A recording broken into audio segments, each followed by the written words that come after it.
Welcome back to this week's episode of the Adventure Athletes podcast, where I sit down with Terry Rosoman from Team Rokman. Now, Team Rokman do these virtual challenges where you sign up and you do a series of 4 challenges in a month, and once you complete them, you get a little pip to add to your collection. They also do a podcast, and as much as I should be promoting this podcast, I absolutely recommend the Rokman podcast. They've got some incredible guests on, and Terry as a host is just fantastic, just as he is as a guest, as you'll find out from this podcast. Now, we use this podcast to talk about using challenges to improve your physical and mental well-being, setting positive examples for your children and the science behind it, and we talk about the call to adventure as well. Now, with the call to adventure, this leads me on to, at the end of the podcast, I have started setting a weekly challenge for you guys. Yes, you, the listeners. So make sure you listen all the way to the end to find out what this week's challenge is. Last week, Lee set us the challenge of visiting a trig point. Don't worry if you haven't done it this week. Feel free to do it whenever. These are just little challenges to help you get out there and build your own adventure athlete lifestyle. Now, you will know I have been fundraising for BigMoose. I've committed to raising £10,000 for BigMoose to help people get charity therapy that they need when they need it. There's such a quick turnaround, and I've heard some amazing stories from people that have been through it, and I myself have recently graduated through my therapy with them. I've been using my 496 challenge, where I run 1 kilometre corresponding with the day of the month to help fundraise for them, and I'm going to be doing lots more. I'm doing a weekly group run from Snap Fitness in Pontyclean, where it's a £1 donation all going to BigMoose. I've got my own challenges coming up, and there's going to be more stuff through Adventure Athletes to help raise money for BigMoose. So the donation link is going to be found in the description, but for now, enjoy the podcast. So what does your training look like then for you? My training is split down the middle as of running and strength based. I suppose it comes down to my aims and what I wanted. I want to be a good runner, but like all round fitness, I want to be fast across a short distance. I want to be, get a good time across a medium distance, and I also want to be able to do long distance as well. So sort of like a total fitness across all bases. So the running contributes I subscribe to heart rate training. You must have heard of that, and like people do it all the time. So it would be some sort of max heart rate training at the start of the week, which will involve some sort of short sprints, 400 meters, something like that. Then I go to a tempo run. I think it's a tempo run. Basically, just the heart rate under max heart rate. Or was it a threshold run? Threshold run. So it'd be a short sort of 5K, maybe 4 miles, as hard as I can go. Then I'm doing the tempo run. That's right, on the Friday, which is sort of hard, but you can sort of hold a conversation. Zone 3, I think that is. And then finally a zone 2 run on the Saturday. So it's like a 2-hour long distance run, but really, really slow. I love those runs because they're easy. And then I do strength training as well. So that's twice a week, and it's just 2 full body sessions a week. But it's hard trying to hit every muscle group in one session over 2. So I don't know, I do like 5 exercises, and I just do it twice a week. And that's the training. So it's like 6 days a week. Yeah. And it's hard to fit all that in. But you just got to find little slivers of time within your day. Yeah. And get up early. That's the other thing. Get up early. Yeah, that's a difficult thing to do, is get up early. Oh, absolutely. It's since I've had kids, I think before anyone has kids, I don't know if you've got any kids. I don't. But it's time is like, you take it for granted because you got loads of it. You don't know it until you've lost it when it's gone. But as soon as I've had kids and you have no time, it's actually made me more productive in that now I've had to really analyze my timetable to find the time to do the stuff that I need to do. Because if I don't do the training, I am a worse person. I'm not the best person I could be. So I'm like a dog. You need to take him out for a walk an hour a day, sort of like that. I need to go out and blow some steam. And the only way I could fit training in on some of the days is either my lunch break, in work. And by the way, they have no showers. So I come back stinking. But it is a sacrifice my colleagues are willing to make for me, I hope. And in the mornings as well, before the kids are even up. Because once they're up, you've got no chance of doing anything. Like they need your time and attention and stuff like that. And they get up at silly o'clock, like 6, 7 a.m. or something like that. It used to be like 4 a.m. back in the day, but they're a bit older now. And they'll go to bed at like 8 p.m. So during those hours, you can't do anything. So that's what I've had to do. I train now in the mornings. I get up at sort of like 5:30, get down the gym, get the session in. By the time I'm back, they're getting up. And I do my lunch breaks as well. Just little hour lunch breaks in work. Yeah, it's tough. It sounds it. A lot of people, once they've had kids, sort of give up training. So it's good to see that you've kept it going. Yeah, I think it's the responsibilities. They can sort of suffocate you and suck up all time. But I think it's so important that people continue to set aside some time for themselves. And it doesn't have to be training. As long as they're doing something for them, it can keep them going. You don't sort of lose yourself in the responsibilities then, which can happen. And that can lead down all sorts of paths. You know, if you get if you're suffocated with life. So it's very important to set aside little slivers of time so you can sort of concentrate on yourself, do something for you, and give yourself a little bit of identity, or keep that identity that's so important to you and what you can do. Yeah. I think as well, like, this is coming from someone that doesn't have kids, so I could be way off the mark here. But I think as well that it's so important for, like, you as a parent to be training to set that example for your kids of, like, this is the standard we need to be hitting, like, physically, like, mentally and emotionally, because training hits all of those boxes, and it keeps you in check, and then it gives them the sort of guidelines of this is how we can function properly in a society and look after ourselves within that. Absolutely, you set an example for your kids. I heard an interesting stat the other day that it corresponds directly with how much the mother exercises to how much the child will actually exercise. So as well, as long as the father has to set a good example as well, but it's actually the mother which has the biggest influence on whether the child exercises as well. So sorry if that's putting any extra responsibility on the mothers, but it's so important that you set that example for the kids. So they understand exactly what you were saying. That is how you look after yourself, and this is because you see it now. You see these iPad generations; they'll sit on their ass all day if they can. I don't know if I can swear. Can I swear? Yeah, you can. You can. Sorry. And I think, but I mean, if you just look at the stats, I think only 13% of the population actually do any regular exercise. 13%, that's it. 50%, I think it's over 50, do nothing at all. And also, I think there's about 46 to 50% of adults think or recognize that they probably had a diagnosable mental disorder in their lifetimes. I think, I mean, that's too much of a coincidence that 50% don't do anything and 50% are suffering mentally. I think that's too much of a coincidence to be a coincidence, rather. I think they are not exercising is directly responsible. What's the word? Not exercising is directly... It correlates. Correlates to your mental well-being. So we have to set that example for the kids, and we have to show them that it is important, because being comfy is nice. Everyone likes being comfy, right? That you'd think that's right. Well, let's do more of this, but it's not actually. We need to put ourselves through hardship, not for just physical health, but also mental health, in order to become stronger, in order to be able to face the stresses and pressures of everyday life. Yeah. So for those listening, that's all right. For those listening, then, you obviously run Rokman. I do. So that is a series of challenges throughout the year that you can sign up to, and you get these little pips, which I absolutely love. Yeah. Is that sort of the reason why you started it, or what is the reason you got it started?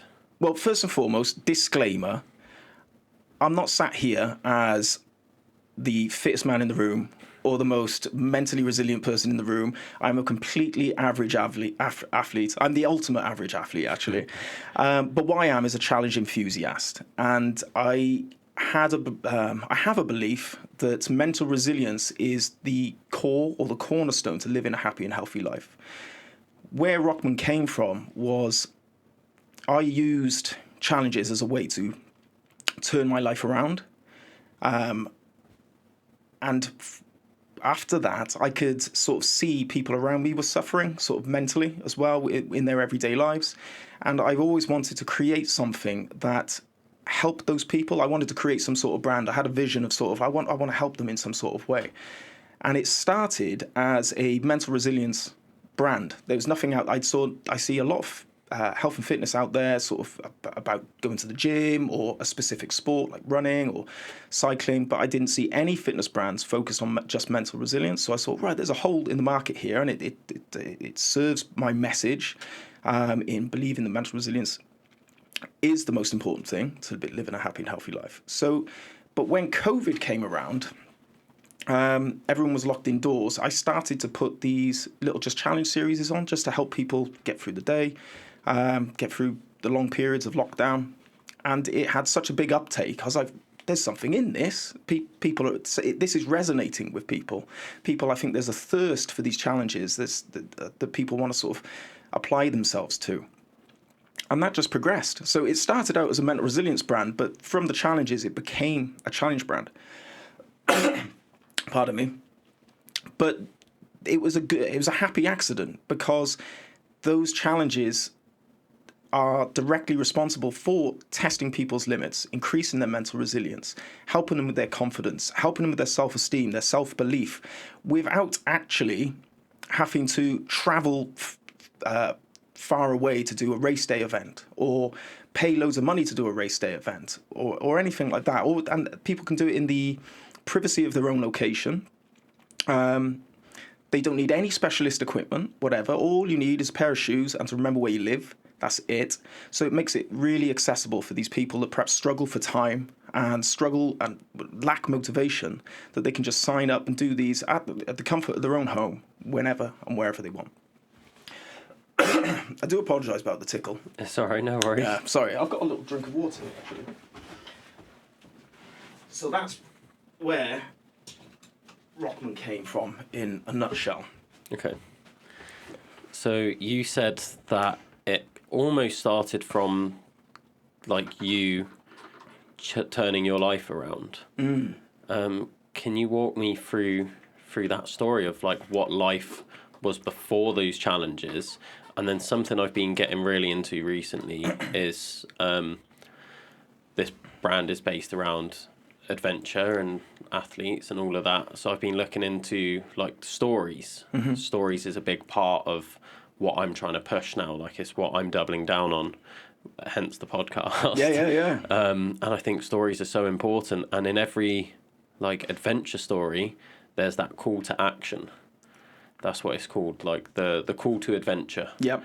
And I've got a program I've written, like, and I've just named it after that, being like, yes, it's a cool name.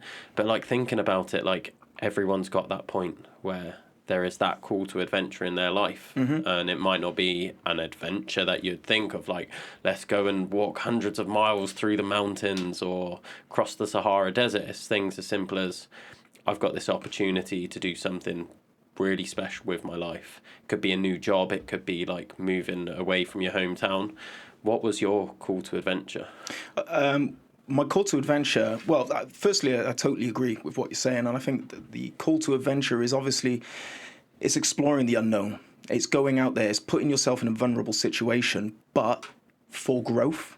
And I think the opposite of that is not exerting yourself or exploring yourself, which will have its own consequences. So the call to adventure is very important for everyone. What was mine? I mean, I think I've probably got. Hopefully, people will sort of see themselves in my story, recognise sort of where I came from. But it was a slow burner. I had just finished university. I got myself a little flat. I was experiencing freedom for the first time ever. I had a job, so I had income, my own flat, freedom, fantastic.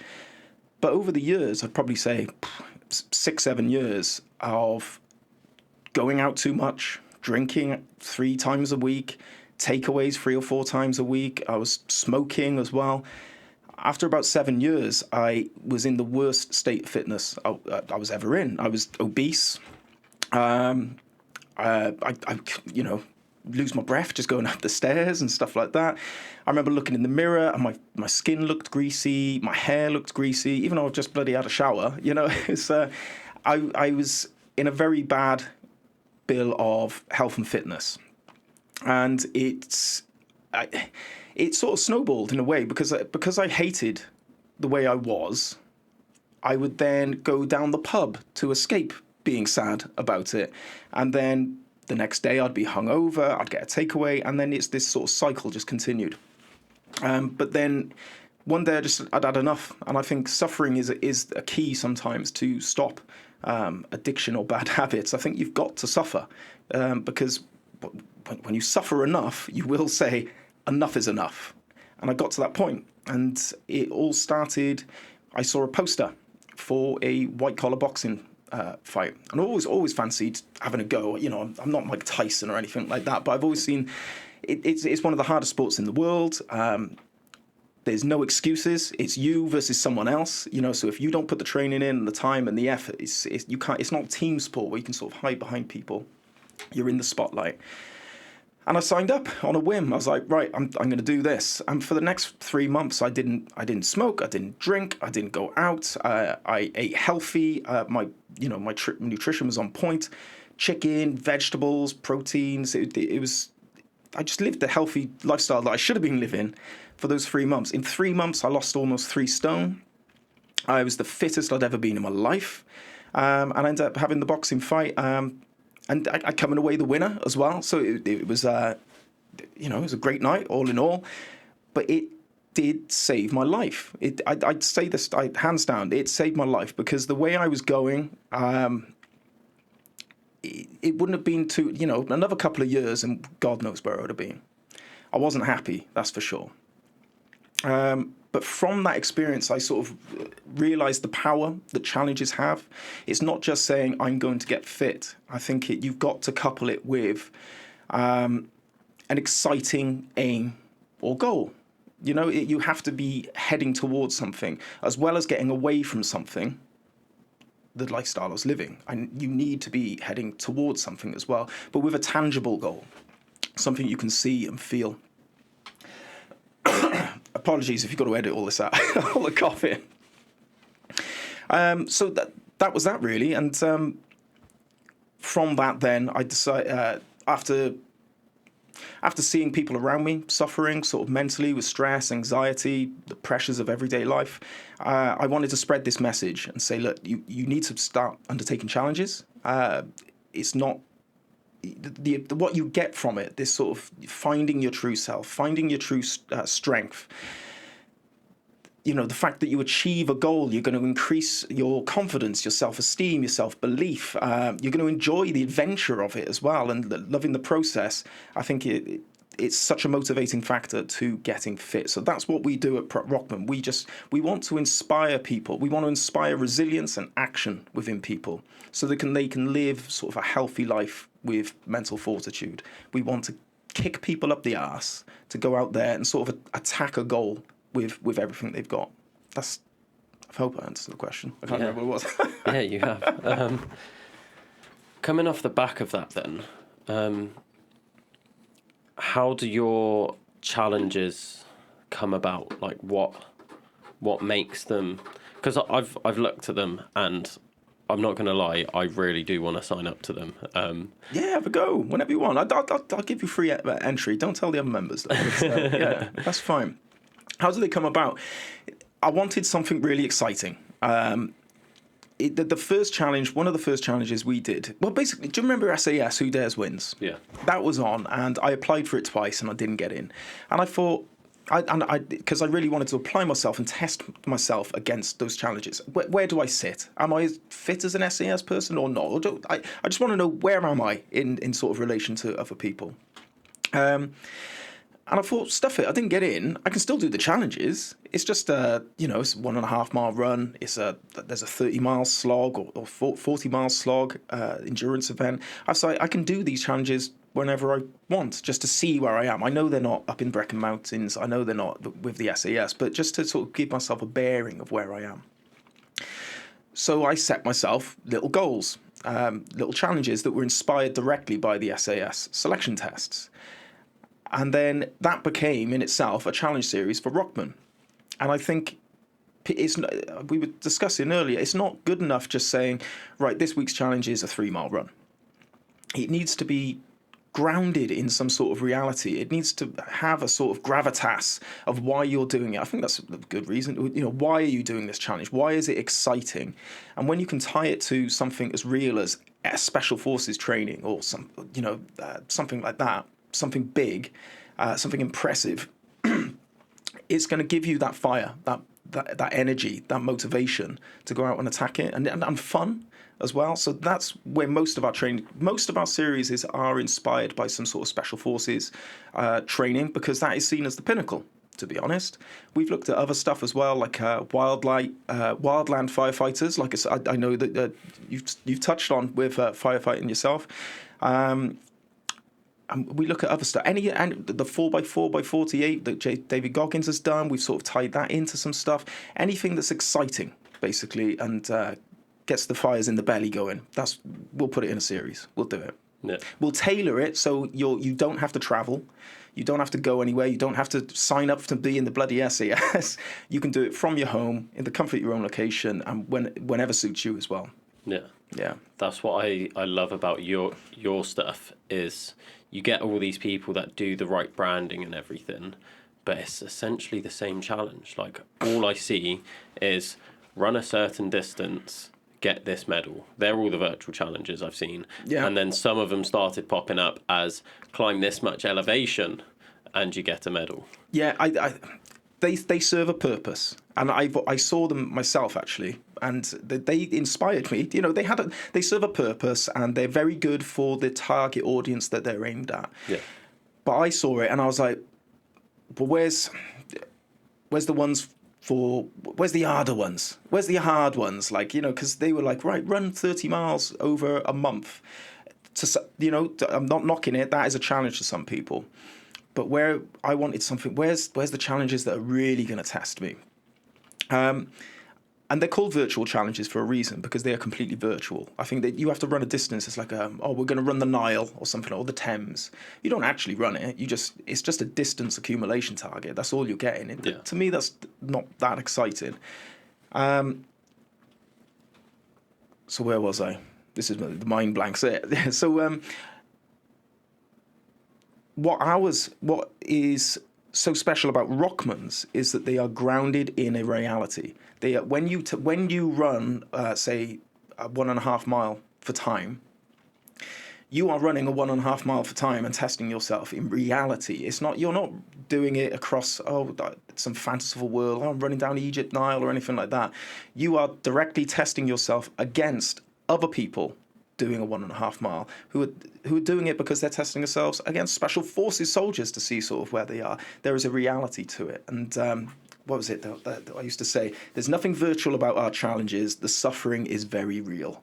I love that. Yeah, it is. There is real suffering, It's like so, and I like to think that they are. It's for people that want a bit more than just sort of the distance accumulators. Yeah. Yeah. Have you had anyone come forward? I know most people don't, but have you had anyone come forward and sort of share a success story with you, being like, from doing this with Rokman, like, this is what's happened afterwards, and this is the positive effect it's had on me? Yeah, I get a lot of private messages off people. I mean, there's ones where it helps people, it pulls people back from the brink. I've had those messages. I've had people that have been very lost in life, directionless, suffering, depression, anxiety, stress, And I'm not saying that Rokman is a magic pill or anything like that. And I'm definitely not saying, if you're suffering from a mental disorder, don't come to Rokman. We're not doctors. But if you are lacking something in your life and you feel like you're meant for more, but maybe, you don't have the accessibility to travel up and down the country or the fancy gym equipment, this might be the answer for you. And I've had those messages of people where they thank me and say, thank you so much. Like, it gave me something to aim at and some sort of meaning and purpose within my life. But there's been loads of success stories in Rokman, but I'll tell you the number one has to be Robin Hurst. I'll give him a shout out. He's probably going to watch this. But he has suffered himself quite openly. He's been on the Rokman podcast before with mental health issues, and he uses challenges and exercises as a way to sort of control it.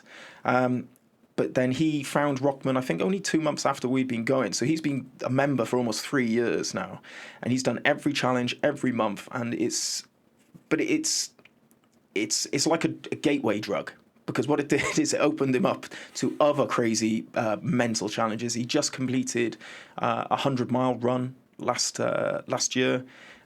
He's currently doing the 496. Is that the one? 469, 496? He's currently doing that one.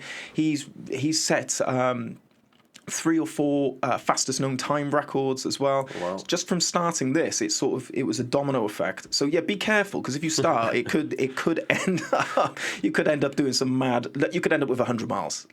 Be warned if you do something. Right? But he's been a fantastic member, and to see how it's helped him just fills me with so much pride, because that's why I did it. It ties back to I saw people suffering, and I wanted to give them something accessible and easy and motivating to do, and that's what it's helped Robin with. Yeah, that is an incredible transformation. And Robin, if you're listening and want to come on the podcast, open invitation.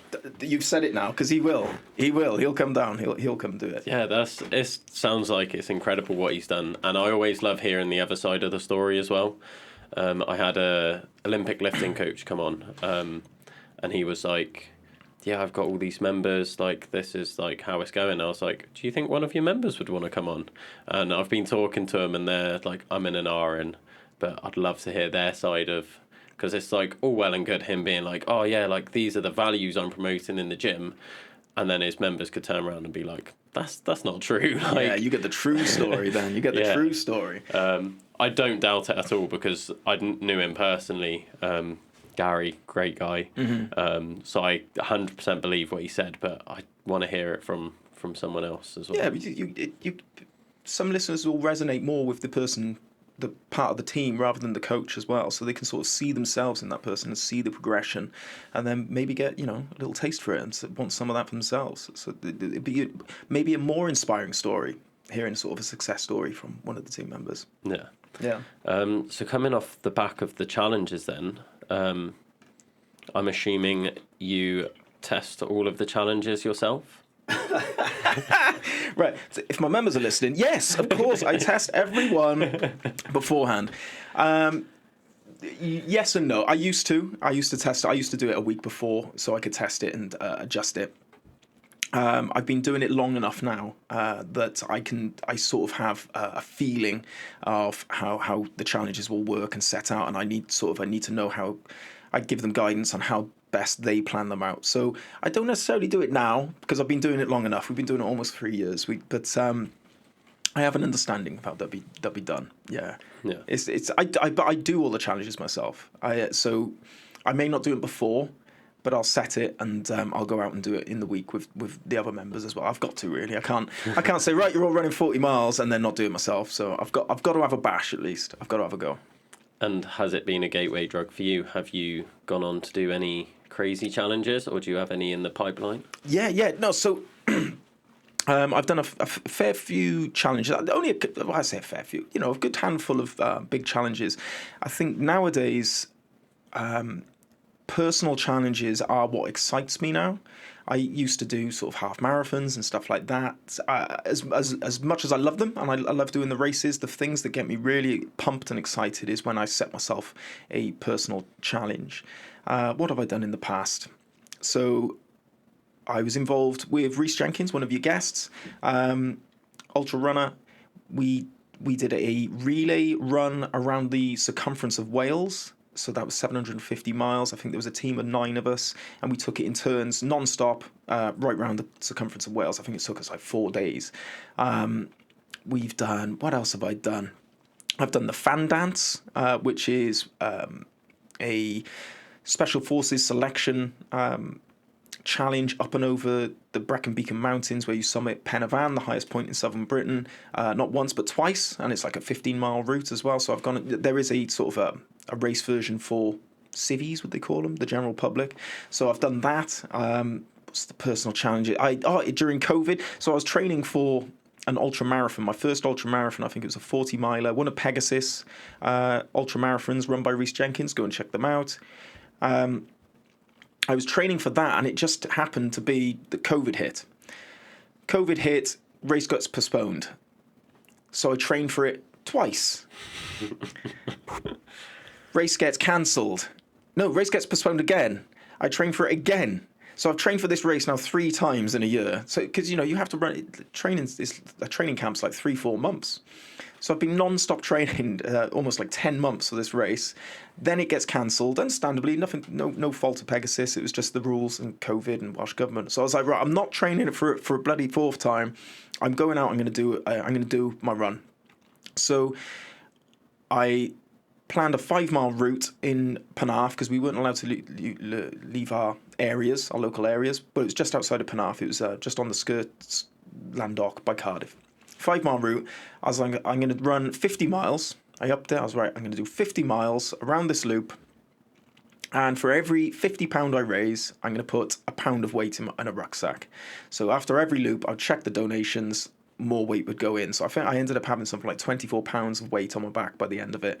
So that was an exciting one. I think we called that the pound for pound ultra marathon. Most recently, last year, we did we climbed Pen y Fan in South Wales, in the Brecon Beacon Mountains, 10 times in 24 hours. But there is a race that you can do with people in the middle of the summer. I think there's one coming up soon.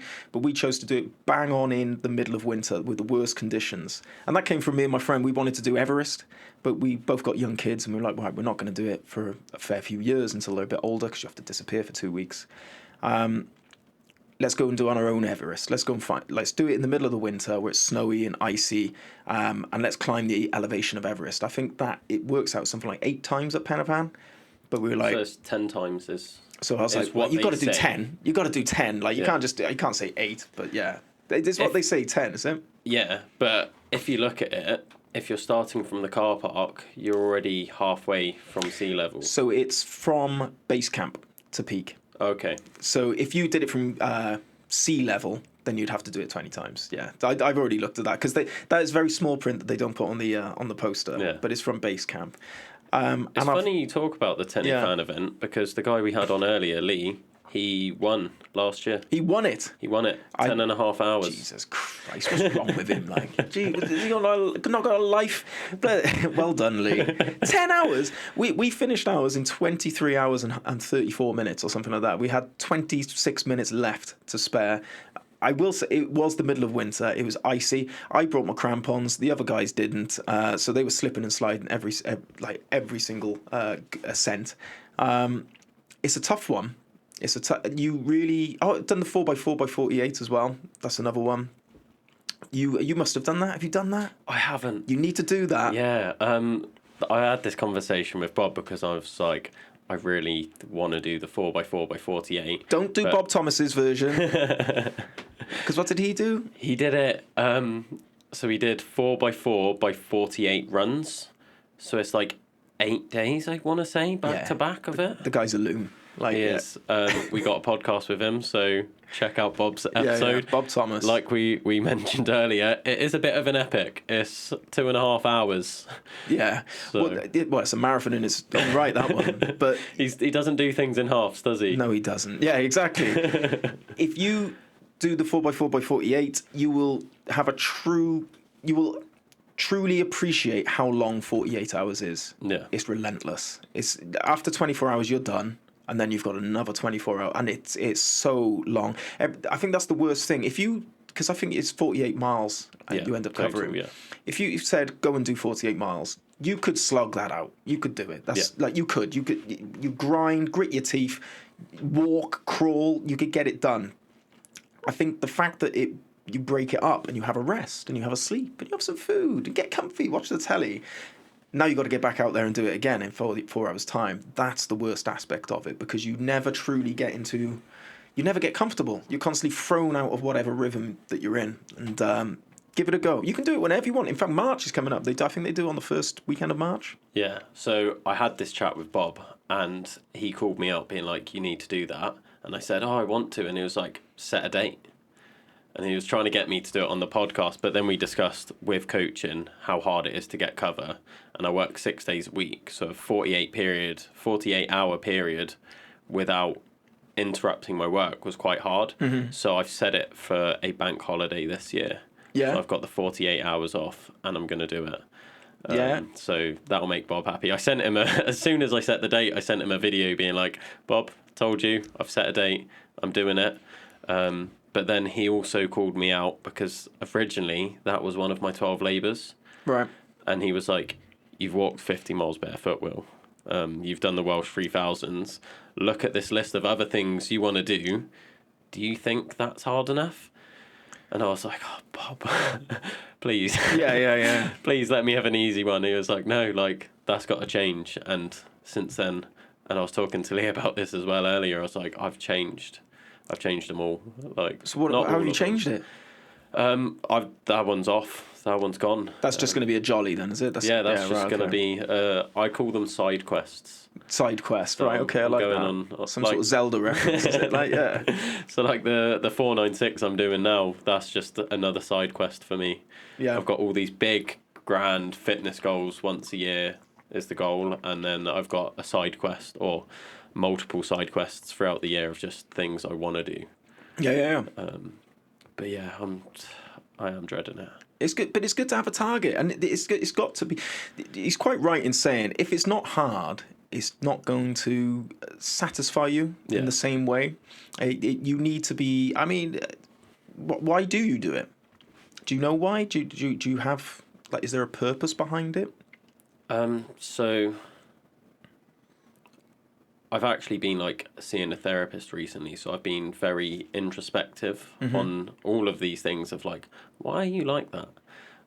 So I've been thinking hard about it, and the story I keep telling myself, whether this is true or not, it's what I'm believing in, is I've just got this sort of innate drive to just constantly be better. And I found this after, like we were speaking, 2020, terrible year for me. A lot of the people of the podcast have heard this so many times, so they're probably going to be fed up of hearing this. But I had that period of homelessness at the start of 2020. Latter half of 2020, it was literally a week after I finally had somewhere to live. I went on a holiday, because it was like, like the fire service were like, you've done so much, and like you've been homeless, like take this week off, sort out your new flat and everything, and then just like get away for a bit. So I was like, grand, and I snapped my ankle in half. So that sort of ruined that. But Ouch.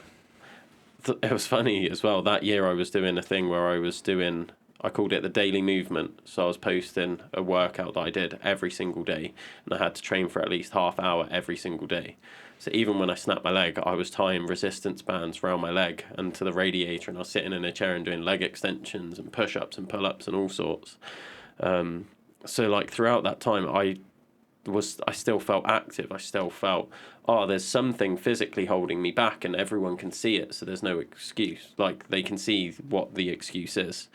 But then when I came out of the cast, and they were like, got signed off by the physios and everything, they're like, you're fit again. And like, they're getting you back to like normal life. They don't get you back to like what I considered my life. The base level. They're just getting you back to, you can walk again. Go on then, off you go. Yeah, and it wasn't like they didn't know that I was like running ultras and doing all these things beforehand. So then, like, coming back, it was only after I came out of the cast I fell into this really deep depression of, like, I can't do the things that I used to be able to do. Like, my first ultra I ran without training. I could just turn up and do it. And then all of a sudden I can't run 5 kilometers. And I was like, what is going on? And I just fell into this depression. And because there wasn't anyone being like, this is the barrier that's being caused, they were like, no, you're fine. Your ankle's fine. You just got to train again. I just could not get myself to train. So that caused me to be depressed. And that's where these 12 labours have come from, is to try and get me out of that depression, essentially. Absolutely. So for me, it's sort of just a way of, I don't know, it feels like I'm being myself. I know there's going to be something deeper within that, and there's a reason why I feel that need to almost prove myself constantly. I just haven't figured that out yet. It's typical. It's typical of blokes. When we talk about mental health and mental well-being with men, especially, I mean, as a man, I feel I can speak on this, but men just want to feel strong, capable, and needed. That's it. I mean, I'm not talking about mental disorders now. That's completely something else. But when we're not satisfied in life, it can often be put down to not feeling capable and strong and, like, useful. And so in terms of well-being, there's like 4 areas that you need to concentrate on in order to, I mean, it's reduced down. There's lots of areas, but the main 4 I sort of see it is purpose. You've got to have a purpose of sort of why you're doing things. There has to be progression. You have to see improvements.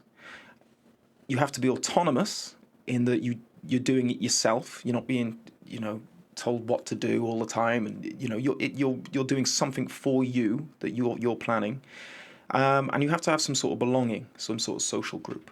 And from what you're saying, it's that you couldn't do a 5K. It's like you're losing that progression. You've lost the autonomy because you suddenly you can't run. You're not allowed. Maybe the purpose is gone as well, and it has a sort of cascade of problems that stem from that. People can sort of lose their identity, and when life doesn't become as fulfilling anymore, that's when you get sad, you get depressed, you're not fulfilled. And that's why it's so important that people are addressing these areas. They have some sort of purpose of why. They have the progression, they have the autonomy, and they have the belonging. It seems so simple, but it's so important. And in terms of sort of the mental health scene I see at the moment, I think sometimes people are sort of treated with love and respect, and they're heard. And I think, that has its place. That's fantastic. But when I see men suffering, I sometimes think that they just need a bit of guidance and something to aim for, and some sort of self-improvement. I think those paths are going to be much more beneficial to men in general. And, it's proved to you that, what you've just said was nail on the head with what we're trying to explain. It's like, I've got an aim, I'm working towards it, and now I'm happy. Yeah. Yeah. It sounds so simple, and I don't want to sort of make mental well-being so simple. It is complicated. There is a spectrum. But a vast majority of people that's all they need. Yeah. I think that is the best way I've personally heard it articulated, is those steps. And it's made me instantly think, I've got this tattoo on my arm, and it's the sort of old school saying from, like, being a free runner and like the old school parkour athletes. So it's in French, it's être forte pour être utile, be strong to be useful. Yeah. Like, that is the whole thing behind it, and that's what drove me to the fire service. And then you saying, like, maybe I lost that purpose of, like, why I was doing all of that training. All of that training was so I could be the best firefighter I could. And I was like, I don't want to get to a point where me not being fit enough or strong enough or anything to do with my physical fitness and my ability to be a firefighter will impact saving someone's life. Although it was very, very rare these days that you get to be put in a situation to save someone's life. Like, the amount of safety measures that are in place are incredible. But if I get that one opportunity to save someone's life and I'm not ready for it, that would tear me apart. It'd eat you alive. Yeah. So then I was like, I'm never letting that happen. And as soon as I left the fire service, or like coming back from that ankle break, I wasn't frontline fire service anymore. I was office-based fire service. And yeah, that's when it just sort of spiraled, because it was like, I don't need to train now. There's no reason for me to push myself to do 3 sessions a day. Like, no one's life depends on it. But at the end of the day, my life did. I'm telling you now.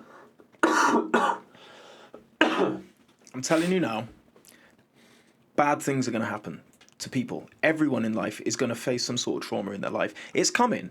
You know, whether you like it or not, trauma is coming. People around you are going to die. You know, relative. I don't want to sound so bleak now, but like, people around you, loved ones, that, you know, as time goes on, people will have illnesses. People might lose their jobs. People's relationships might break down. Loved ones will eventually pass. Life is going to hit you like a ton of bricks, and if you're not ready for it, you're going to suffer. If you haven't got that resilience about you, it's going to be 10 times worse. And I think you have a duty to yourself and your people around you to be as strong as you can to tackle these problems head on. Because if you're not, then you just become, if you can't hold your own weight, you know, you just become a burden on other people, and there's nothing worse than that. You need to be able to carry the responsibilities on your own 2 shoulders. So that people have a duty to be as strong and capable and useful as they can. Yeah. As they can. I think, it's true. Yeah, just the way you put it just articulates it so well. I've never heard it like put, and I know you're trying to not simplify it that much, but I think it is needed to be simplified that much at times. Yeah, I can't say, oh, here's the 23 top areas you need to concentrate. Like, no one's going to remember that. You know, you can break it down a bit further, but they're the 4 core. They are the 4 core, and if you can get those right, then you will be happy. And that's the thing. You know, I started this podcast with a disclaimer. I'm not the fittest. I am not the most mentally strong. I have my down days. You know, I had a period a couple of weeks ago where I was probably in a deep depression for like 3 days. Didn't know why. But despite that, what I am is happy and fulfilled. I am, like, in day to day. You've got to take a step back. It's, you know, days, ups, downs. But when you zoom out, overall, I'm happy and I'm fulfilled. And I credit that to the message that I'm trying to spread with Rokman, in that it's not necessarily about pushing your limits, it's just about applying yourself and just having a goal with a vision, with a plan, work towards something, self-improvement, and be the best version of you. That's the message ultimately, and I've sort of lived that and tried to embody that for the last few years, and I'm happy, I'm fulfilled, and hopefully people can take some value from that and apply it to their own lives. Yeah. Talking about resilience then, when out of all of the challenges and fitness things that you've done, when has tested you the most to really build and show that resilience? Oh, I tell you, I can't think of a specific time, but I know when it gets tough, and I'm no good with a lack of sleep. I'm terrible. So it's usually been the ones that have gone over sort of 12 hours, I guess. Because 12 hours is like, that's the light in a day. As soon as you start going into the night and it starts going, that clock goes round again, that's when I get bad. When I'm tired or hungry, I get quite, not emotional, you know, not crying, but like that's where I struggle to control my emotions. Maybe I'm a bit moody or something like that. That's when it gets hard. And I tell you the hardest bit, actually. There's one point in my mind that I do remember. So it was on the pound for pound ultra marathon, and I had done, how many was it? So I had to do 10 laps of the 5 mile route to do 50 miles. I'd done 9 and I was fine. And on that final 10th lap, it was almost like, you know, when you come in from the house and you need to pee, and you can hold it in all the time, but as soon as you put the keys in the door, your body knows, right, you're close, and then all of a sudden you can't hold it on, it goes out. It was like that. It was like I got to the 10th lap, and my body knew it was about to end the challenge, and my body just started breaking down. And that last lap was horrible. It was made worse by some people who'd come to run with me who thought it would be a good idea to sing some gospel choir songs. I don't know why, but like, so it was almost like, you know, the SAS torture scenes in Who Dares Wins. It was like that. So I'm going through this grueling my body's breaking down, my knees are going, my ankles are sore, I've got the weight on my back, and then I've got someone going, "Ain't no mountain high enough." I'm like, oh, and I can't tell them to shut up because, you know, they've come out to run with me, and I appreciate their support, and they know who they are, and I do love you. They meant well. And then I had some other guy as well go, like, doing shouting Goggins inspirational quotes at me, like, you know, go, "Come on, man, you could do it." Or like, it's like, I know, but just be quiet, please. But that was horrible, and I had to just grip my teeth. Luckily, it was only 5 miles, and I knew you could do it. But a lot of these challenges, you get pushed, but the challenge is already won in the training. The event is just sort of a celebration of the training that you've put in. So, I like that. It's like it's been months, weeks and months of training to get up to this sort of pinnacle, this event. If you've done the training, you almost know you can do it, as long as there's no setbacks, you know, injury or weather warnings or something like that, something going wrong. You almost have the confidence that you can do this race because you've trained for it. So I'd say, as much as the challenges get hard, I've never come to a point where I thought I can't do this, because it's all about just one foot in front of the other. But that is as simple as it is. It's one foot in front of the other. Keep grinding. You'll get to the end. Yeah. Yeah. So with Rokman, I know that it's predominantly you. You do like everything basically. But I have noticed there is a little section. Is it like sponsored athletes or like team members or something? First off, do you want to give them shout outs? And then secondly, like, how did you find these people? How did you meet them? The one that sticks out to me is like Bob, because I've had him on. Like, I know Reese was part of it as well. Yeah. Well, I found them. We don't have sponsored athletes anymore. We did have at the start, and it was great.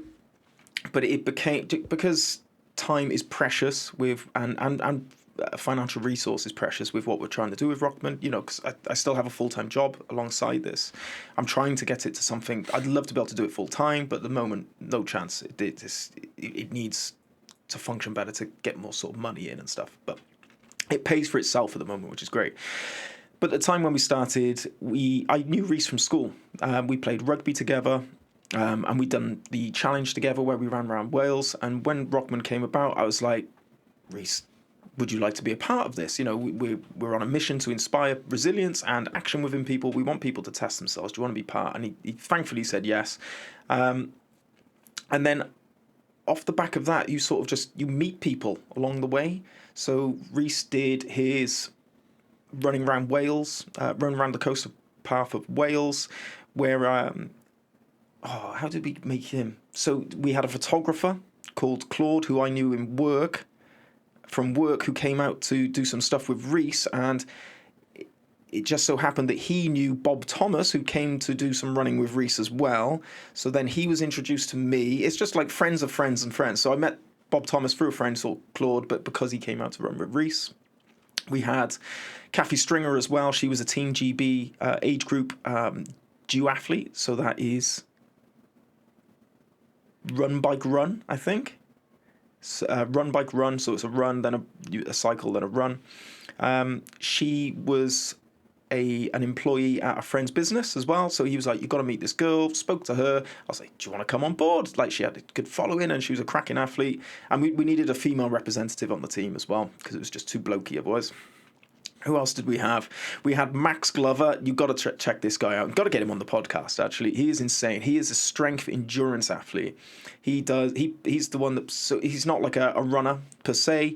He will pull a car for a marathon distance. He's done that. He's pulled a 7-ton articulate lorry for, how far did he? I think he pulled that a mile, maybe, or something like that. I can't remember. I maybe doing him a disservice. He probably did pull it much further than that. He's carried 100 kilograms over 100 kilometers. He carried his best one. He carried a piano up a mountain. as well. I heard about this.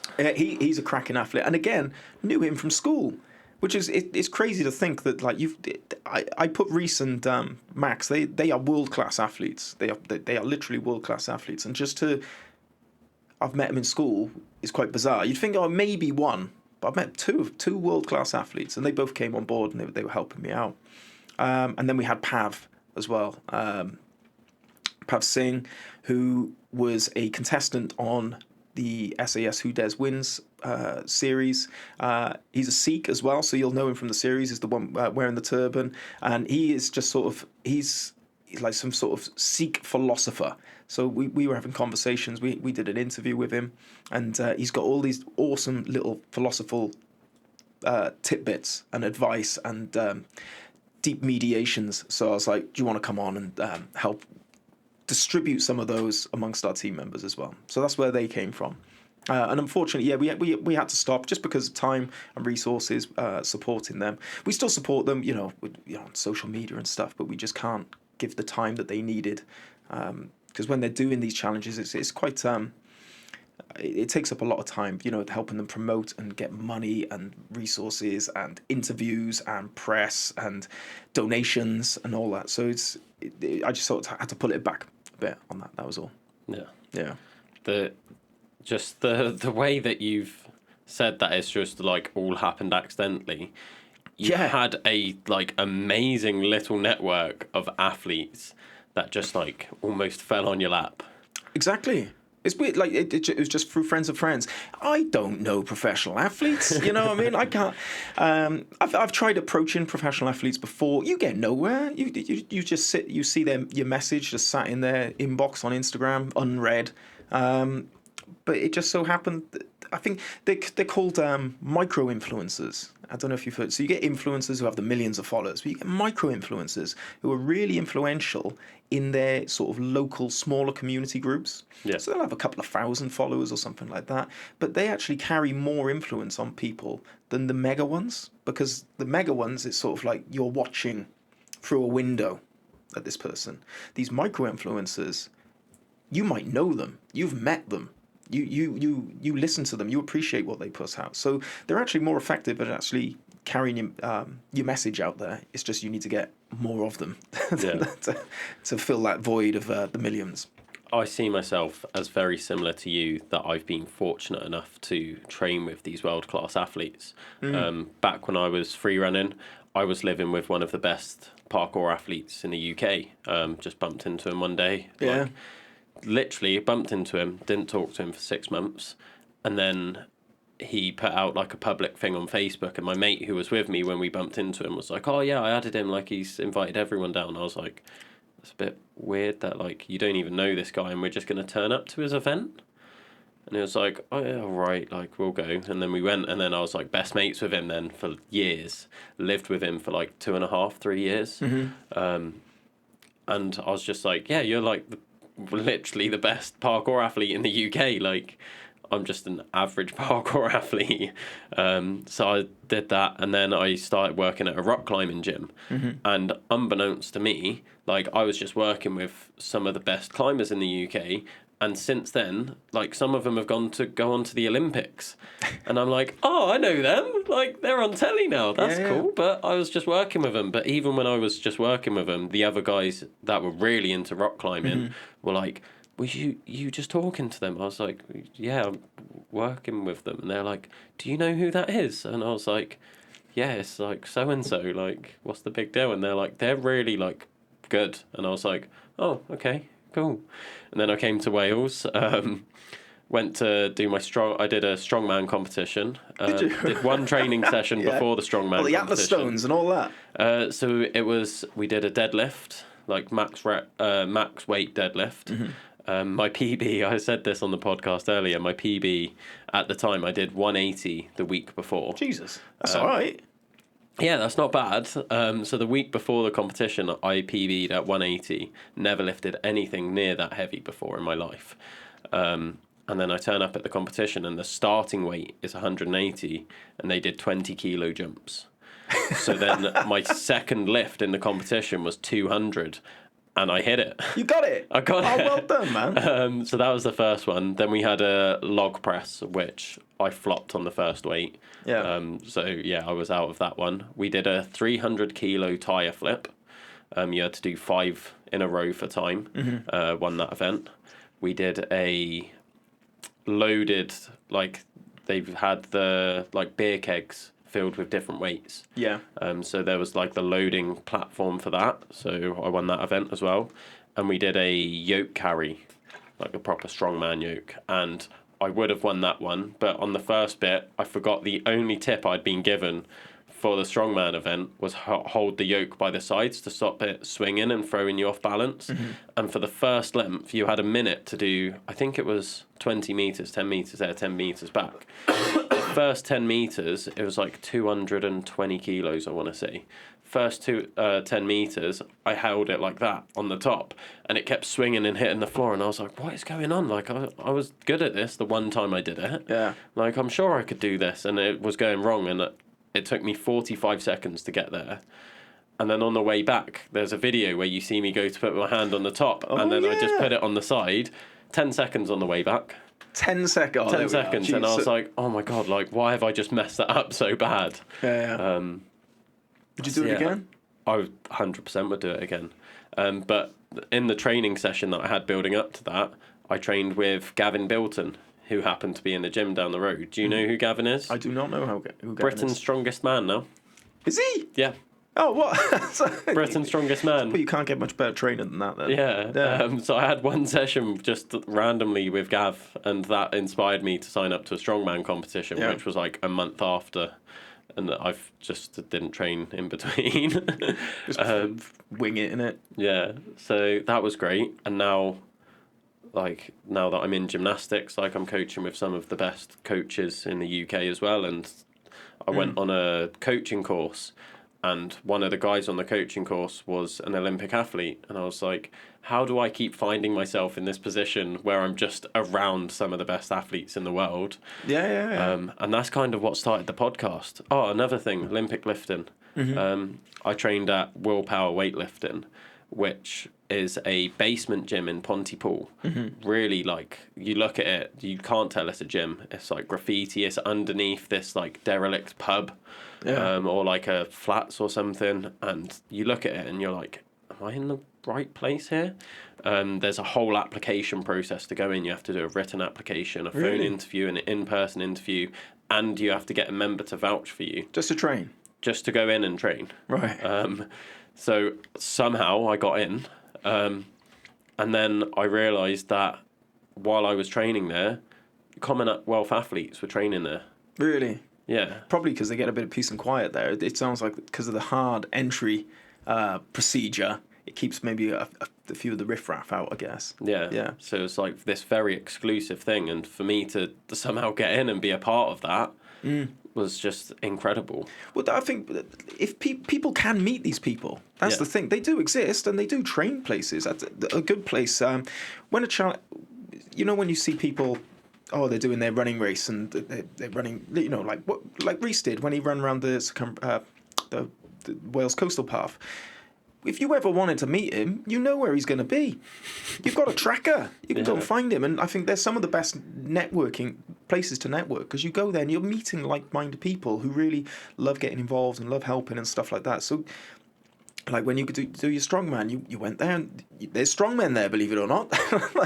So if you want to meet these people, you can. They're not some sort of celebrity that you can never meet. Like you can touch them. They're real. Yeah. And you can find out where they're going. I think if people want to get involved, when people are doing challenges, that is the best place to meet people and network. Yeah. See, because there'll be other athletes there as well that you can meet. Yeah. And I think what you just said sums it up perfectly, is they are just people. They're going to be somewhere.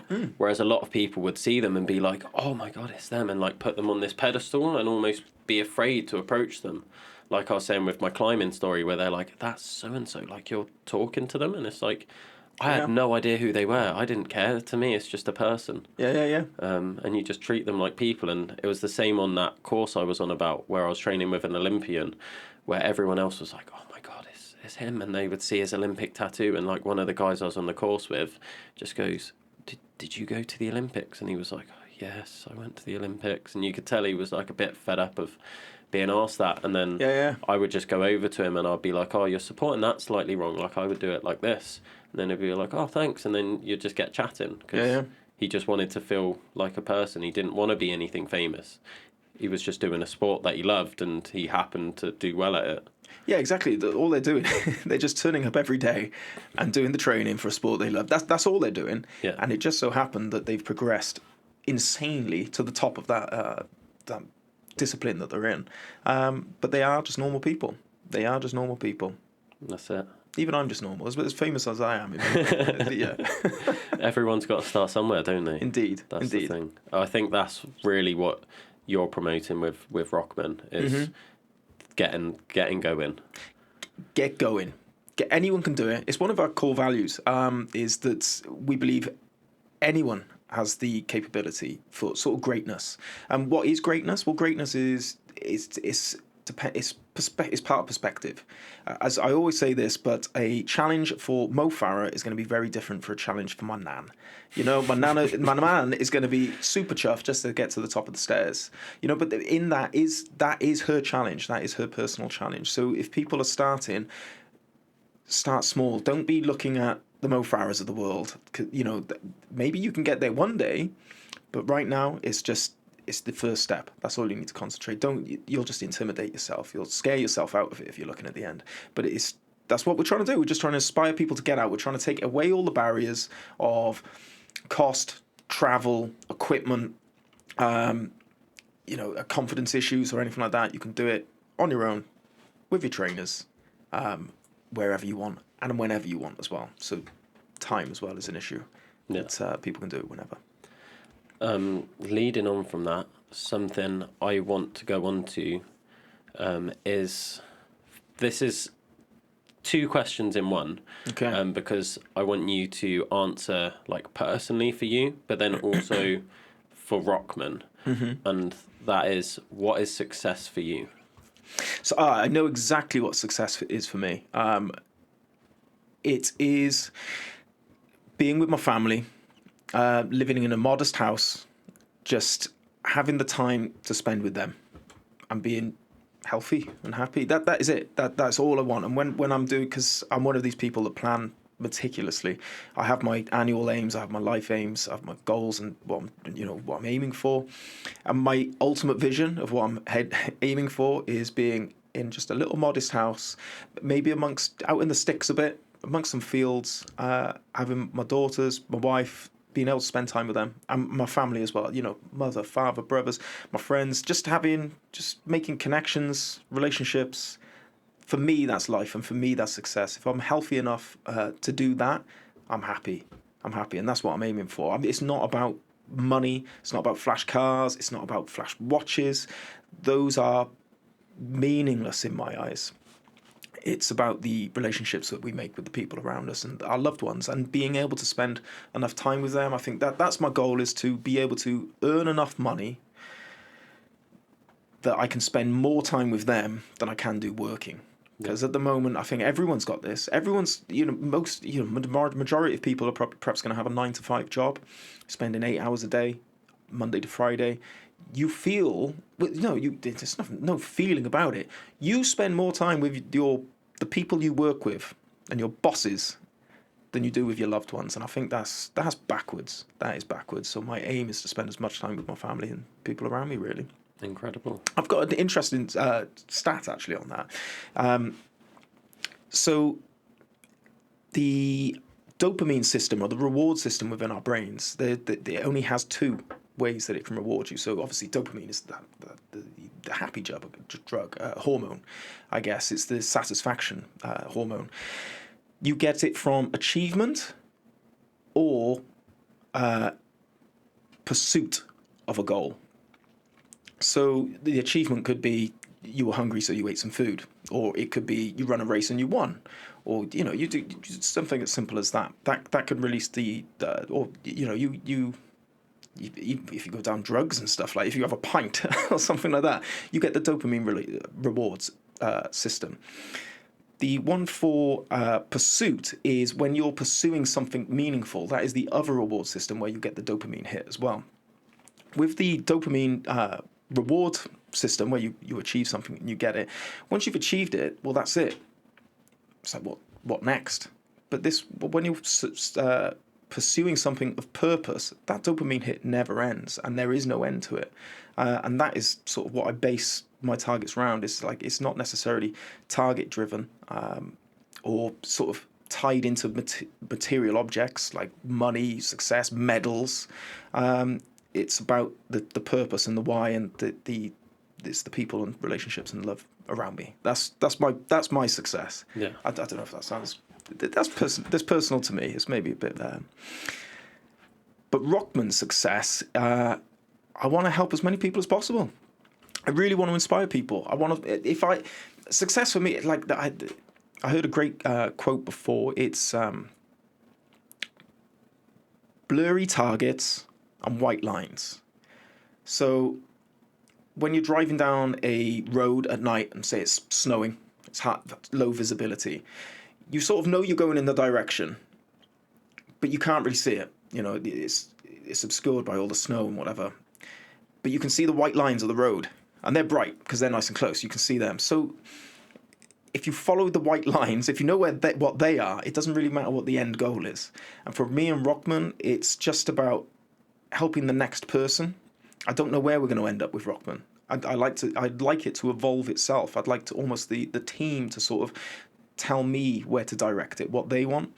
But for me, it's those white lines. It's those, someone signed up, someone's given us an awesome review, someone's connected with us, someone's just run their first 5K, someone's just broken a PB, someone says they've improved their mental well-being. That for me is success every day.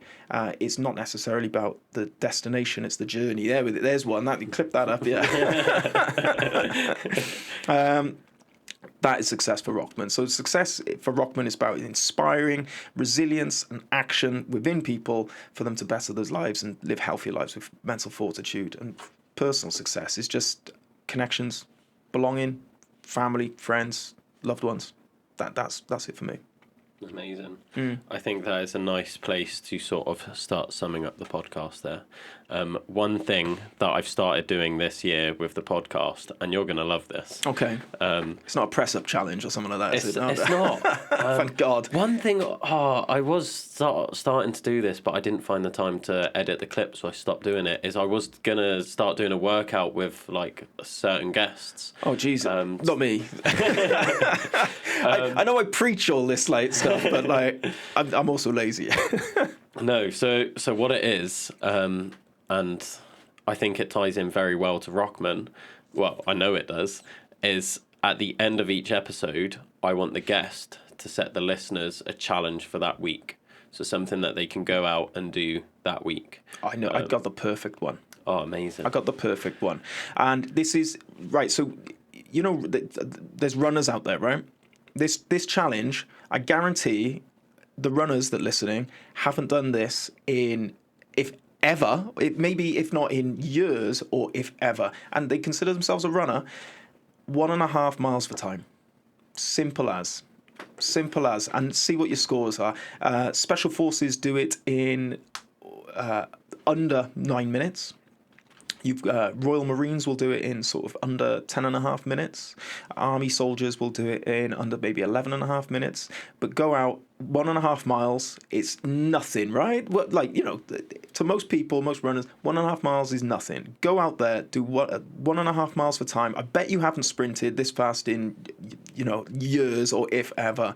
It will be going into new grounds, uncomfortable territory, right, that people haven't perhaps done before. And they might hate it, but they'll learn something about themselves, and hopefully they'll have something to be proud of as well. A time that they can go, that was good. And if not, you've just set a benchmark for you to do it again in a month's time, and maybe hopefully improve it. So yeah, that's the challenge. Amazing. This week's challenge, everyone, 1.5 miles. You gonna do it? Yeah, I am gonna do, or try and do as many of the challenges as I can around my own training. So that's the thing. If it's not impacting my training, I'm doing it. Yeah, they're designed to fit in and around your training, so hopefully they can slot in quite nicely. Yeah. But we'll sign you up to the next series. The next series is quite good. It's called the Sickener in February. Okay. Each challenge is designed to push you to your absolute max. So there is no cut-off time. There is no set distance. There is no set elevation. It ends when you quit each challenge. So you will be pushing way past your perceived barriers. You will be pushing yourself to breaking point. I'm going to hate you so much. But I will not want to quit, and I know that I probably should. No, you can't, because they are designed in a way that there is an end. So lot, I think all of them actually are progressive. So, for example, one of the challenges is the pressure cooker quarter mile. So you have to cover 400 meters or quarter of a mile in under, say, 12 minutes. Really achievable, right? Well, you have to do that again, but this time it's 11 and a half minutes. Okay. And you have to do it again. It's 11 minutes, and then it keeps going down and down and down and down and down. So there is an end. You can't. There'll become a limit where you just can't do it. But at what point do you stop? That's the question. You will really discover your true levels of grit in these challenges. I like that. Yeah. I'm not going to say that in February, but looking from the outside in, I really like that challenge. Yeah, we'll get and death by burpees as well. Don't be put off by the name; you won't die. But that is, you do a burpee, one burpee a minute. It's an every minute on the minute challenge. However, after every minute, you add one rep, and you add one rep. So I actually do this with my gymnasts, and I call it the 15-minute burpee challenge, which I also then called death by burpees. Yeah. And at first, everyone's like, "Oh, this is easy. Like, I'll be able to do that 15 burpees in a minute." And I'm like, "Yeah, but the rest is getting shorter." They do one. They're sat around for like 55 seconds. Like, this is easy. And then they do two. They're like, "Yeah, 50 seconds." And then after sort of like, I found like 8 to 10. After that point, they're all like, "Can we stop now?" I'm like, "No, you got 5 more minutes. You said it was going to be easy." Because there's almost no rest at that point. You're almost doing them continuously. Exactly. So the 15 minutes is probably sort of the max people can get to. So these you won't be there all day. These challenges are designed to fit in your busy schedule, so you can do them without being on the track or something for 3 hours or anything like that. It'll be over within 45 minutes, hopefully, something like that. Yeah. Amazing. I love them, but I'm going to hate them when I'm doing them. Yeah. Cool. Where can people find you and Rokman online? If they want to follow me and see all my pictures of my kids and what I'm doing, I put some running stuff up as well. My personal one is Trosoman, Trosoman, and that's on Instagram and Facebook and stuff. And Rokman is Team Rokman, TeamRokman, and that's on Instagram, YouTube, Facebook. I think there's just those 3 as well. But check us out. Have a little look through the pictures, see if it takes a fancy, and get involved. You've got nothing to lose, but everything to gain. Amazing. Thank you so much for spending your time to come down and visit the studio. It's been a pleasure, Will. Thank you very much. Amazing. Thank you. Thanks for listening to this episode of the Adventure Athletes podcast. If you like this episode, make sure you follow us on Instagram, Spotify and YouTube and share our content around. It helps more than you can ever imagine. Now, if there's a person in particular that you want to hear from or a topic that you want us to cover, just drop us a message, let us know in our DMs, and we'll make sure we try and reach out to the relevant people to cover that topic for you. We're always trying to make content that you guys want to listen to. We have just dropped our website. It's adventureathletes.co.uk, and you can go on there to find out the range of different services we offer. So we have sports massage, different training programs, and personal training, both online and in person, that you can sign up to on the website. So make sure you go and check us out at adventureathletes.co.uk.